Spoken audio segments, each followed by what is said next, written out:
Microsoft recently issued a security update for Windows 10 regarding a vulnerability that allows hackers to run executable files from the lock screen using only Cortana.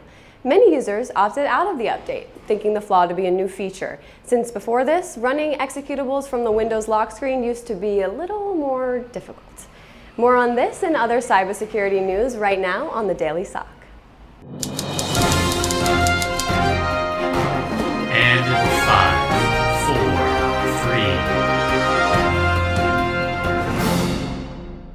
3. More and more dogs are being trained to assist in cybercrime-related cases. By sniffing out a chemical substance contained in all memory devices known as triphenylphosphine oxide, or TPPO, these dogs are able to find hidden hard drives, memory cards, and more. Researchers are pleased with the continued success of these dogs in practical cases and believe that their utility can still expand. In a recent trial, the dogs were able to identify a hacker out of a group of over 100 people by first being trained to pick up a compound known as Cheeto Tririto, or CDTR, which is a combination of Cheeto dust, Mountain Dew, and 3 cheese Doritos. In other news, the United States recently unveiled the world's fastest supercomputer, called Summit, thanks to the Department of Energy and IBM. With this supercomputer, America is the first to break the exascale, meaning Summit can do at least a billion calculations per second. Summit needs 4,000 gallons of water pumped through it a minute to stay cool and draws enough electricity to light over 8,000 homes. This utility bill is rumored to put the creators of Summit in so much debt that they may explore public interest in buying part-time use of the machine. Currently, the only interest comes from a group tied to Robert Mueller, who suggested that they need a machine with at least 200 petaflops of processing power to handle the amount of data they have in a certain legal case. Next up for today, if your online orders are arriving later than expected or not at all, hackers may be to blame.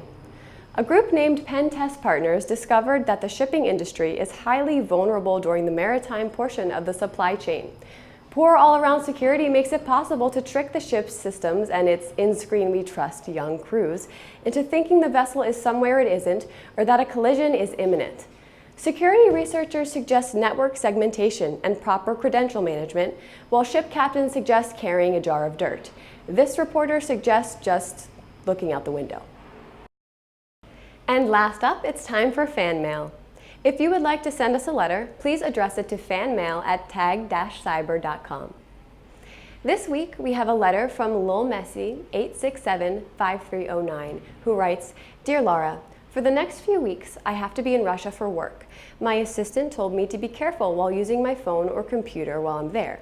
I wasn't sure exactly why he said this, since I don't need either for my job, but as a big fan of the show, I figured I would write it and ask you. So what exactly do I need to be careful of?" Well, little Messi, I'm glad you asked.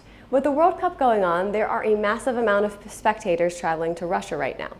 Russia's reputation for being opportunistic and aggressive with their cyber operations means that dangerous Wi-Fi networks, phony access points, and all sorts of malicious behavior will be in no short supply for the duration of the tournament. I would suggest that you use extreme caution with your mobile phone and computer. Avoid using them altogether if possible. If you get hacked, you'll be wishing you could go back in time and do something different, like a football player who missed an important penalty kick. Maybe you can relate. Signing off, I'm Laura Finelli, and this has been the Daily SOC.